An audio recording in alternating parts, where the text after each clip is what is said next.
Hello, today we'll be talking about cell structure and function. Now, by way of introduction, a cell is simply the smallest living thing in the human organism, or indeed in any living organism. And all living structures in the human body are made up of cells. It is the structural and functional unit of the living body, which is capable of carrying on the processes of life independently. There are hundreds of different types of cells in the human body with varying shape, size, and function. They group together to form tissues, each of which have specialized function. For instance, muscle, bone, blood. Yes, blood is regarded as a tissue as well. Now, tissues group together to form organs, e.g., the heart, the stomach, and brain as examples. Organs are themselves grouped together to form systems that perform particular function that help to maintain homeostasis and contribute to the health of the individual. For instance, the digestive system, right? The digestive system, we can list several organs that together form the digestive system. You have the stomach, for instance, the small intestine, the large intestine, the pancreas, and so on. So these are all examples of organs that work together to form a system. That's all, and they all work together to achieve the same purpose, the same function. Now, a tissue is defined simply as a group of cells having similar function. There are many types in the body, but they can all be classified into four major types, which are muscle tissue. And under muscle tissue, we have different types of muscles as well. We have skeletal muscle, smooth muscle, and cardiac muscle. Cardiac muscle is the type of special muscle found in the heart. Smooth muscle is found in things like in the intestine, for instance, or in the walls of arteries. We find smooth muscle there. Now we also have nervous tissue, which are basically neurons and their supporting cells. So either in the central nervous system or peripheral nervous system, we have nervous tissue. Then we have epithelial tissue. These are specialized tissue that line body surfaces and line the inside of body cavities. All right. So for instance, the human mouth is lined by special cells. The cells are lining the inside of our mouth. They are epithelial tissues. Then finally, we have connective tissues, which include connective tissue proper, cartilage, bone, and blood itself. Will not The scope of this lecture does not will not be going too deep into this type of tissues. Now, an organ is a structure that is formed by two or more primary types of tissues, which execute the functions of the organs. Some organs are actually composed of all the four types of primary tissues. So organs can be tubular or hollow organs, such as stomach, intestine, and so on, or compact or parenchymal organs, such as the kidney, for instance, which is a solid mass of tissue, or the liver as well. Now, an organ system is a group of organs that work together to carry out specific functions of the body. Each system performs a specific function. For instance, the digestive system is concerned with digestion of food particles. The excretory system eliminates unwanted substances. Cardiovascular system transports needed substances between the organs, and so on. The reproductive system is involved in the reproduction of the species. The musculoskeletal system is responsible for stability and movement of the body. Now, let us talk about the structure of the cell. All cells have three main parts. We have the plasma membrane, right, also called the cell membrane. Then we have the cytoplasm, and finally we have the nucleus. The plasma membrane is the flexible barrier that you can think of it as a kind of bag that holds the contents of the cell and prevents it from being dispersed. So it's a thin, flexible barrier that separates the inside of the cell from the environment, and it also regulates passage of molecules, water, substances, nutrients, and so on in and out of the cell. Now, internally, the cell is then divided into the cytoplasm and the nucleus. The cytoplasm is where most of the functions of the cells are carried out. Now, the cytoplasm itself is made up of the cytosol and the organelles. The cytosol is simply the aqueous semi-fluid part of the cytoplasm, which contains many molecules and dissolved ions. Right, molecules such as protein, carbohydrates, ions such as sodium, potassium, calcium, and so on. The major component of the cytosol is water, which occupies nearly 70% of it. Uh, Organelles are the cellular structures. They are like we can regard them as small organs of the cell. Just as we said that the organs of the body are they are a collection of cells that do that work together to perform specific functions. So organelles of a cell are small parts of a cell that specialize for performing specific functions for the cell, and they are all embedded in the cytosol. Organelles have individual and highly specialized function, and they have their own membrane within the cytoplasm. So we have the cell membrane, the plasma membrane, which encloses the whole cell, and each of the organelles within the cytosol also have their own membrane. Now this cartoon shows a representation of a prototypical animal cell. We can see the cell membrane, that is the flexible membrane that holds the contents of the cell together. This here is the nucleus, which is one of the organelles, and we can see the other organelles labeled. These here are mitochondria, right? This is a centrosome, Golgi apparatus, and so on. Whereas the pale yellow background here is the cytosol, which is the aqueous gel-like substance inside which all the organelles are embedded. Okay, another 3D representation of the cell here. All right, so let's start with our cell membrane. The cell membrane is a protective shirt enveloping the cell body.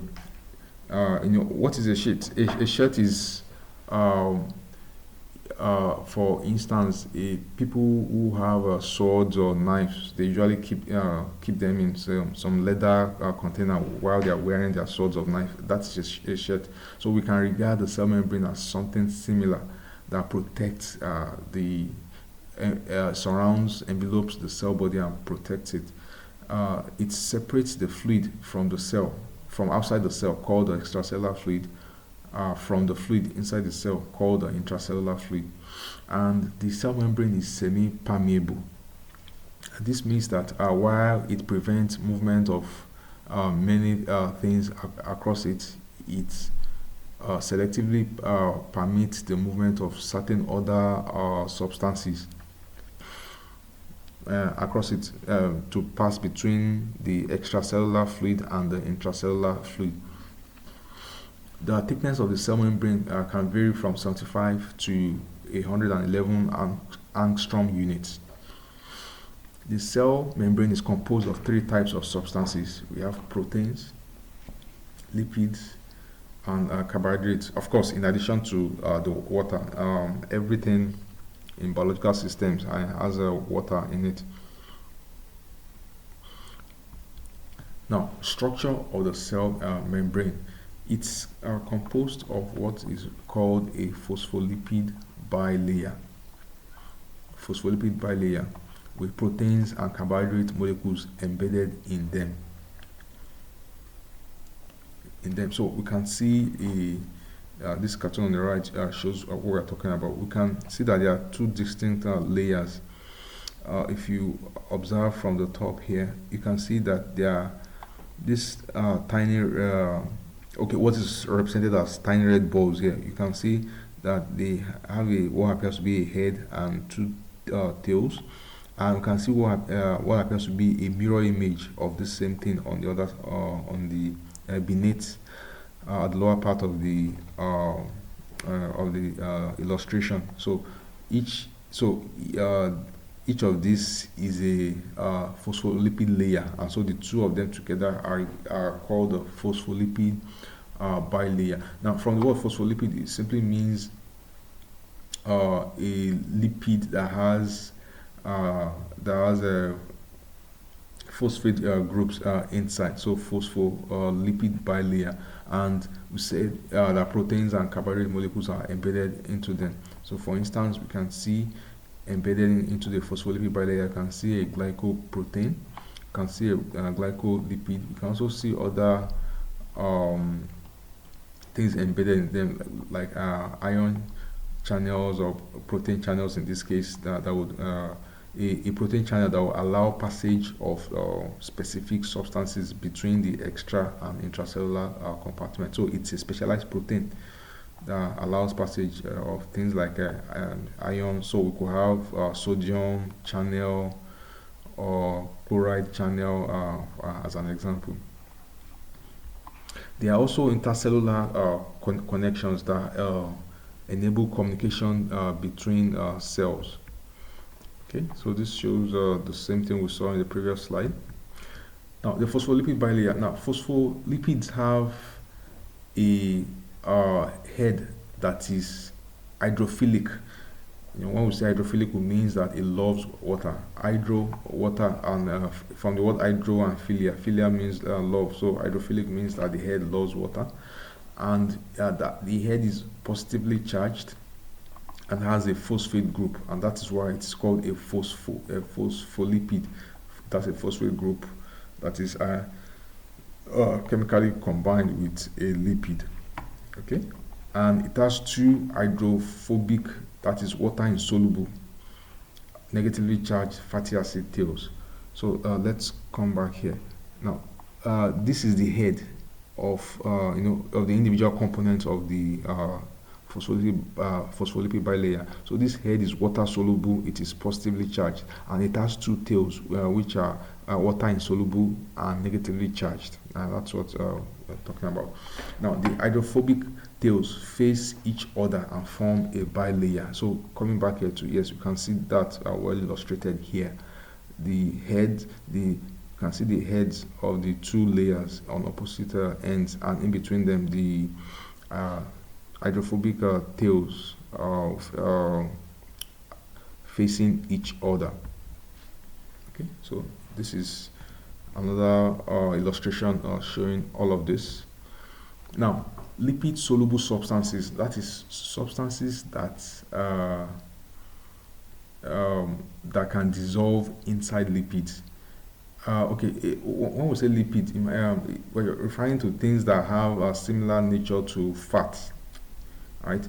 So, for instance, animal fat is a lipid. So things that have a similar chemical composition, they are called lipids, right? So there are substances that can dissolve inside lipids, such as oxygen, carbon dioxide, or steroid hormones. They can cross cell membranes rapidly, because since we said they are lipid soluble substances, meaning they can dissolve in lipids, and the cell membrane is a lipid phospholipid bilayer, so they can simply dissolve in the phospholipid bilayer and move from one end, either from the intracellular end part of the bilayer into the cell, or from inside the cell to outside the cell. Whereas water soluble substances, There are substances that can dissolve in water but not in lipids. They cannot dissolve in the lipids of the membrane, but they may cross through water channels or pores, or they may be transported by carriers. So there are water channels that allow water to pass across the membrane, and inside that water will be dissolved some of these substances, such as sodium, for instance. So water containing sodium might pass across a water channel, or there might even be specific channels for some of these things, like sodium channels, chloride channels, and so on. Now, there are also proteins in as components of the cell membrane, and we have two types. We have integral proteins, which are anchored to and embedded in the cell membrane through hydrophobic interactions. These proteins may span the cell membrane, right? Meaning the protein might reach from outside to inside the cell, and they include ion channels, which will permit movement of specific ions through them. So, for instance, if you have a sodium channel, it will only allow sodium ions to pass through it. So, also have other examples of transport proteins, receptors, GTP binding proteins as examples of integral proteins. Then we have peripheral proteins that do not cross the cell membrane. They are not covalently bound to membrane components. They are only loosely attached to the cell membrane by electrostatic interactions. So, okay, let's look for examples of this. Let's see if we can see some examples here. Okay. All right. So now look at this protein channel, for instance. It will be it's an example of an integral protein, because it's embedded within the phospholipid bilayer, and it runs through from one end of it to the other end. All right. So, but look at this example of a peripheral membrane protein. It doesn't span the entire width of the membrane. It's a peripheral protein.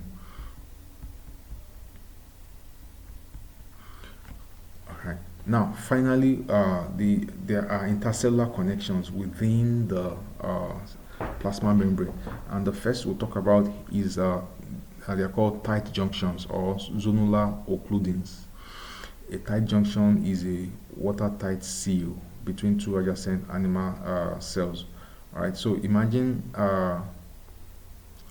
okay, if you've ever seen construction workers building a wall, the way they set a brick or a block on each other, right? The one brick or block is connected to the other by plaster. They first lay plaster, then put the block on and attach it to other blocks with plaster. So you could regard tight junctions as like the plaster between two adjacent animal cells. So the tight junctions seal adjacent epithelial cells in a narrow band just beneath their apical surface, and they limit the passage of molecules and ions through the space between these cells.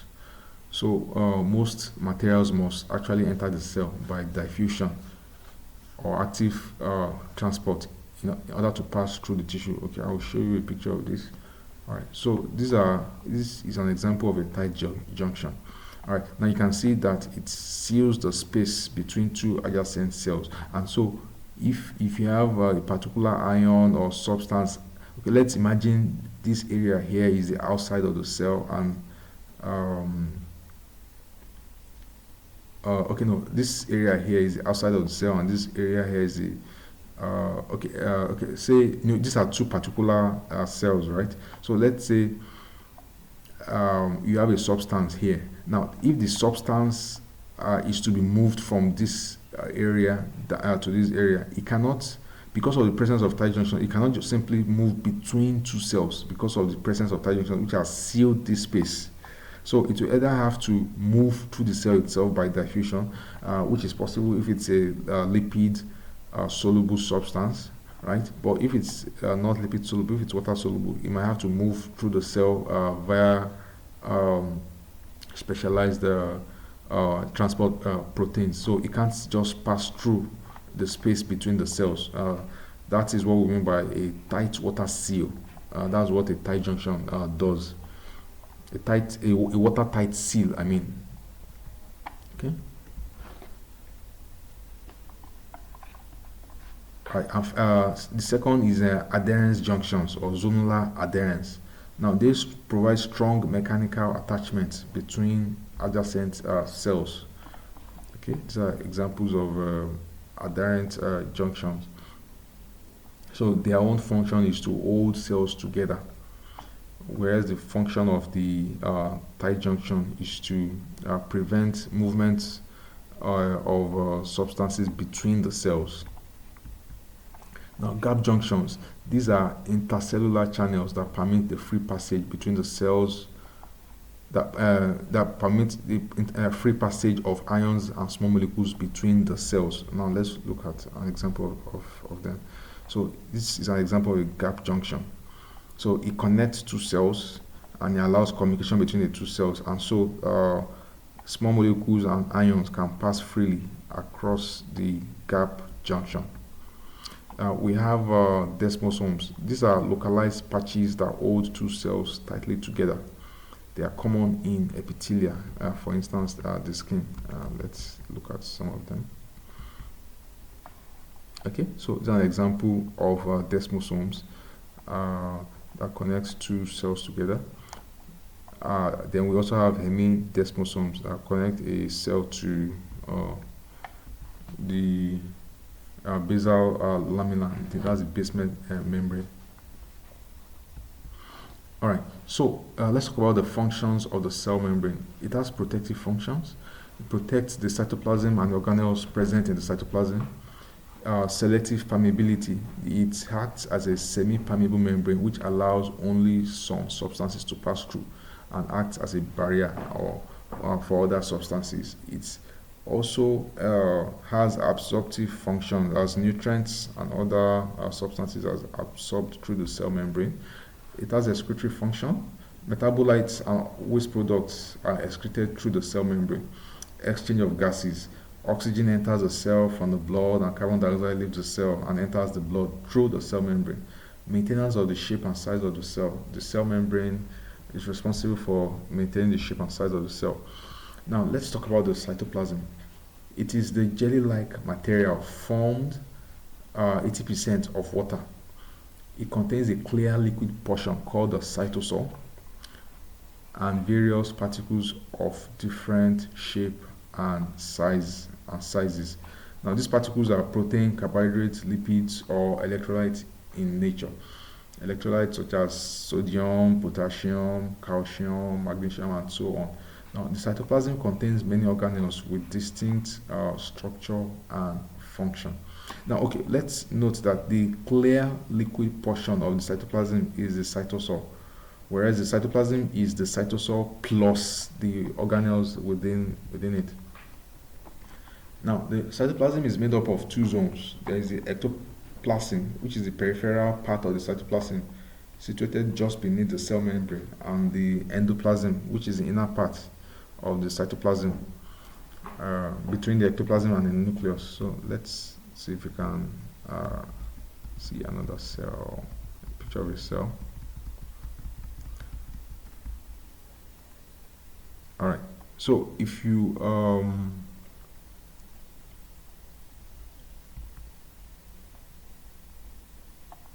okay, so although it's not shown here, it's not labeled here, but the ectoplasm will be a thin rim just beneath the cell membrane. Yeah, a bit thin rim where inside of which you would not see any organelle, any of the organelles. Then the greater part of the cytoplasm is the endoplasm.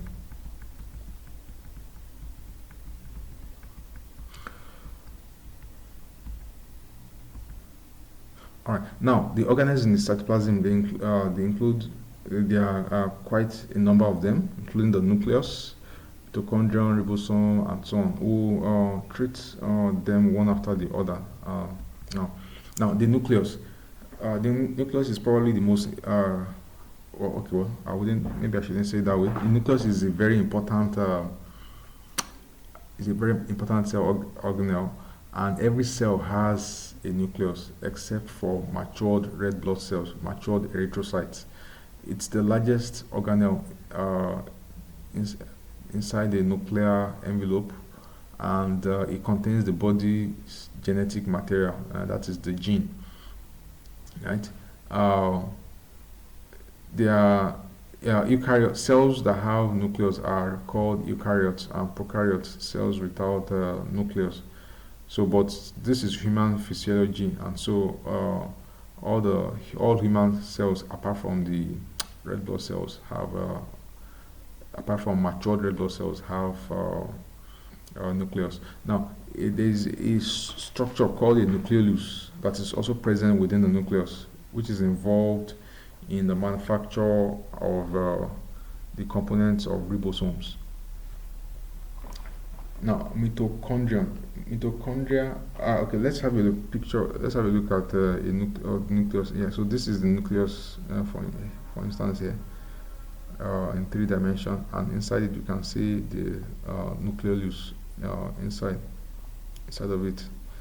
Okay. Now, the mitochondria are um, they are organelles that are involved in aerobic respiration. They are called the powerhouse of the cell because they are involved in generating energy for the cell. They involved in aerobic processes, aerobic respiration that generates energy for the cell. They are the most active cell types that are very active, have greater number of mitochondria. So, for instance, the liver, the muscles, these are organs that are highly metabolically active, and so they have more mitochondria compared with other organs or tissues. Alright. We have ribosomes. So again, uh, these are tiny granules composed of RNA and protein. We can see them illustrated here.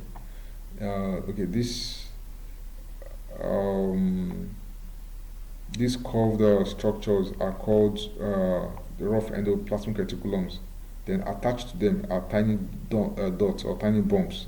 Those bumps are the ribosomes. Okay, so you can have ribosomes attached to them, or you can also have them free, lying free within the cytoplasm. So ribosomes are tiny granules composed of RNA and protein. They present on the outer surface of the nuclear envelope on the rough endoplasmic reticulum. They make proteins for use within the cell. Now we have the endoplasmic reticulum. They are interconnecting membranous canals in the cytoplasm. So, and we have the smooth types. We have the smooth type which does not have ribosomes attached to it, and this synthesizes lipids, it manufactures lipid and steroid hormones, and also detoxifies some drugs. We have the rough type, which has ribosomes attached and at the site of some protein synthesis.